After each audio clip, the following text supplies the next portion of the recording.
When it comes to drafting, there are many guides on YouTube, and usually people will tell you about you need to have a mixture of AD and AP damage, or that you need a good front and back line. But that is nothing new to all of us. So in this video I will quickly explain you what really matters when it comes to drafting, with pro play example and how you can approach drafting yourself. Who am I to tell you though? I'm a multi-season challenger player myself and was full-time pro player. So when it comes to drafting, we first of all need to understand how the draft itself even works. For drafting in this example I will be using the website from LS, which has drafting tools and tier lists. It's really nice, go check out his Twitter or like whatever, he's doing great content. And yeah, let's get straight into it. When it comes to drafting, we need to understand that there's always a blue side and a red side. Blue side will always be at the bottom of the rift, and the red side, right side, will always be at the right side.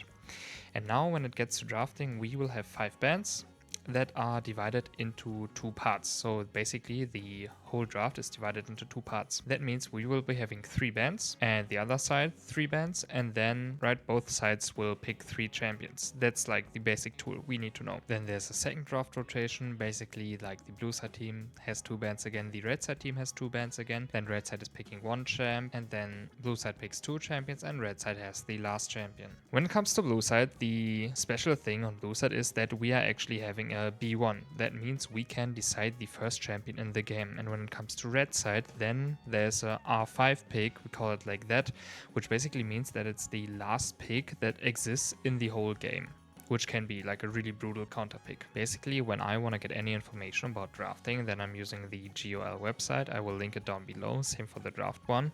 And I am going, for example, like the tournaments here, and then you see the last tournament. So Casper Cup 2025 is the last tournament that has been played on this patch. And then I'm going all the way to picks and bans, and here you have a really big overview. So what do we have? We have all the champions that like were picked, and then here we have the ban stats. So Nico, for example, got banned 42 times, Oriana 35 times, Poppy 32, right, and so on. And here we have the roles and the champions that are being picked. And if we take this and now our draft sheet, we can maybe get something good together. Okay, so for example, we saw that Nico, Oriana, Poppy, Aze had pretty high prio, and often side the red side team is banning champions where the blue side team would potentially be one them. So these champions are basically Z tier champions, so champions that will always get picked no matter what, because they are so good in the current meta. Or maybe Nico, for example, provides like always a winning lane kinda, or like most of the time, but also has like insane tools. And oftentimes blue side is kind of looking to set up their B1. So let's say, for example, you want to get Xin Zhao or something on B1 for your team that you're playing with, and you don't enjoy yourself to, I don't know, play Xin Zhao into Volibear matchup, then that is something you can ban for sure. So not only take into consideration what pro players are playing, also what maybe like your opponent is playing, or also something that you may not like to play against if you are picking a specific champion. So you want to prep your B1. And now, aside from our B1, there will usually be priorities. So maybe Xin is our highest priority B1, maybe Varus is our second highest priority, maybe Ryze is our third highest priority. And now often in drafts, people will trade these champions. And then red side 1 and 2, for example, like let's say Ryze is a really good champion right now, and these people will go Ryze and I don't know, like whatever is really good into the meta right now. For example, Yunara. People will take this away. This is like one draft approach that you can do. What also makes sense, obviously, is to simply go like whatever blind you want, and then you just match the enemy jungle. So basically, the red side team is just matching whatever blue side is picking right now. Okay, so now let's imagine, right, like Ryze is maybe too strong, or we don't want to give the enemies Ryze with like a counter pick jungler, for example, and maybe there's like an AD carry we don't want to play against. Let's say Corki, our AD carry doesn't play Corki, enemy plays Corki, then gets that one out. And as the last ban on the red side, we maybe select Yunara. Let's say as last ban we want to get Vi out. It's easy tools for the enemies, and enemy junglers playing a lot of Vi. Just an example, right? We don't need to overcomplicate stuff. So right now the enemies want to answer AD carry, for example. That is really good. AD carry is usually a really good blind pick. And then maybe answer jungle. What is good into Xin, or what can match it? Usually a lot of people, for example, they go Wukong, right? If we would take a look into our Casper Cup list again, I will show it right here. Then you see that Xin, for example, Wukong, they have a pretty high priority, and usually all these bruiser junglers are being played right now because they are simply good, so it's just a shake hands scenario. And now there are always like kinda two different approaches. A lot of people, for example, they would maybe want to get like top side here, so they would pick top and mid lane here and then like shift their bot lane to blue for 5.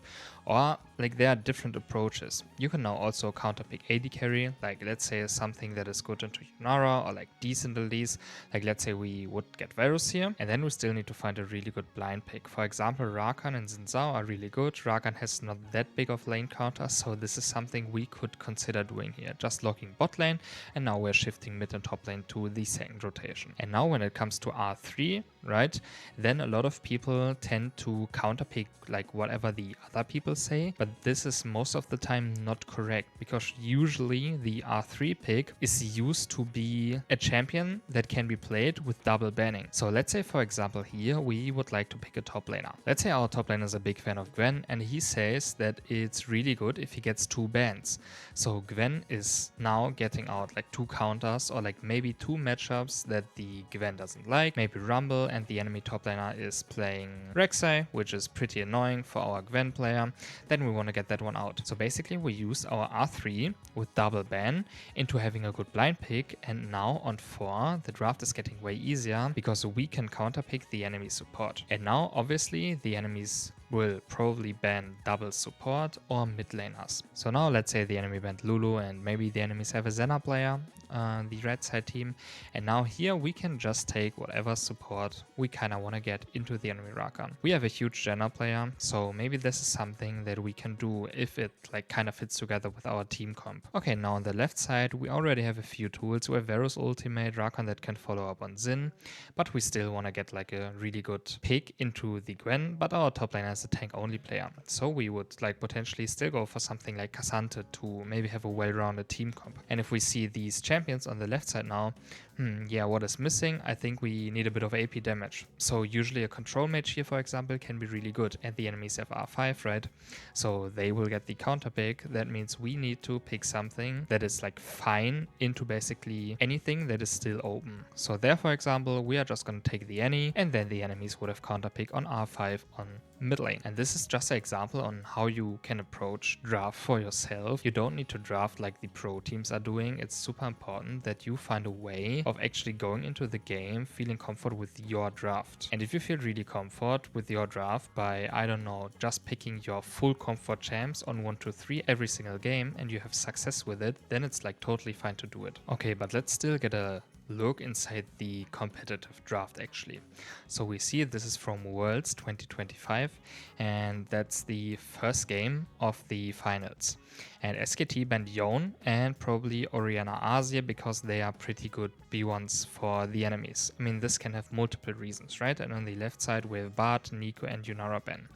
And here you can already see the pattern again, like the blue team side is just taking a strong B1, Wukong was really strong, and now the enemies are picking Talia Varus, and the reason they are picking Talia Varus is because T1 is thinking Talia Varus has like a higher value to just blind instead of counter picking the enemy first pick, so the Wukong, right? That means now T1 still has the flexibility to go jungle on 3 or just go jungle on 4. But they want to keep that one open for now. So T1 got 2 really good champions, especially in Fearless Game 1. Enemies just taking top lane, and as you can see, right, they are also not counter picking. They're just taking Rumble, completely blind, and picking Ryze into Talia. Now T1 answered with the Xin pick, right? And what T1 can do now, it's pretty simple. T1 can easily slam a top laner on 4 and then get counter pick on 5 on support. With this, they even have a potential flex, right? Poppy is really good on support, is really good on top lane, so they can basically do whatever they want. Enemies is now going bot lane on 4-5. T1 actually went with Poppy support, Ambessa top lane. It's probably because they just think that these champions are super good, or maybe the Poppy on 4 is even a champion that is maybe contested, so they want to get the Poppy away from the enemies. So T1 wants to get it away from KT actually picking it on 4-5. There can be many reasons for it, we don't know it, but this is like probably how their thought process is kind of in the game. So you see a lot of power picks are just being picked.